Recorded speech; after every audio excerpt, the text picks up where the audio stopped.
Rehearsal is in full swing inside this auditorium at Dorsey High. But this isn't your typical high school musical.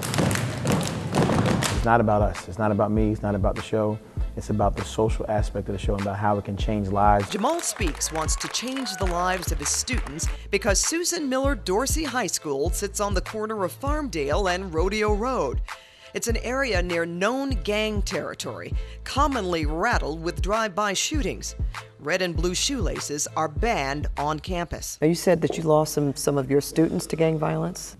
The first 4 years being a teacher, lost students to gang violence, and it was really heartbreaking. Third and fourth year started to become callous. Felt compelled to, and creatively, what I can do in my own right, influence these kids, because I can tell you from being in the classroom, when the light bulb comes on, it's amazing.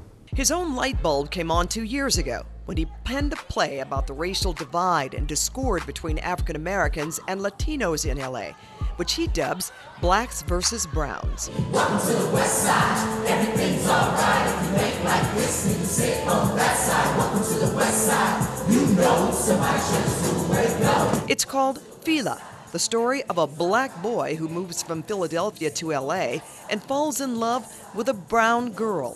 A modern-day West Side Story meets Romeo and Juliet, set to hip-hop and Latin-influenced music. Let's get the rhythm of the hands. Let's get the rhythm of the feet.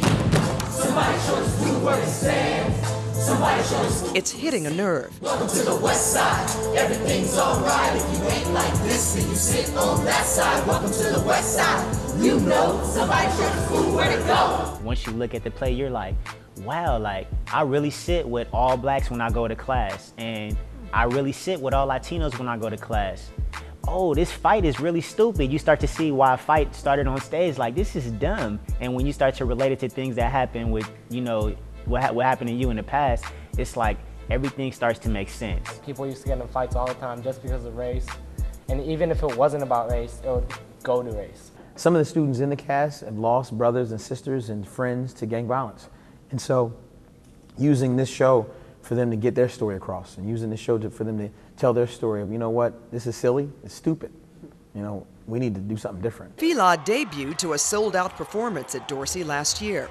The 840-seat auditorium was filled to capacity with more than 100 others turned away. It even got the mayor's attention.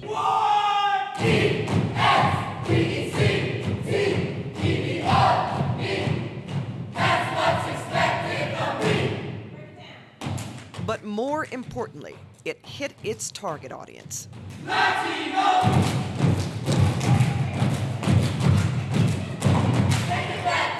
It was a gangbanger here that I knew, because he was like, he went here when I was here, and he sat there and watched the play. And after the play was done, the whole run through the week, he actually came up to me and was like, man, this play was hot.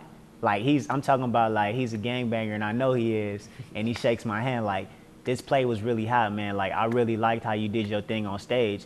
And that meant a lot to me to know that a gangbanger really paid attention and watched everything that happened in the play. All right, start making your way down here, please. His forearm tattoos and ponytail dreadlocks are easy giveaways that Speaks isn't your conventional teacher.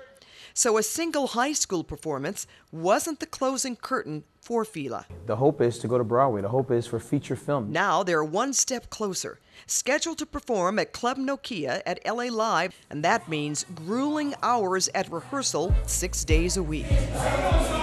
Get out of school, do homework for 2 hours, then come here from 6 to 9, then go all the way back home and get home like around 10:30.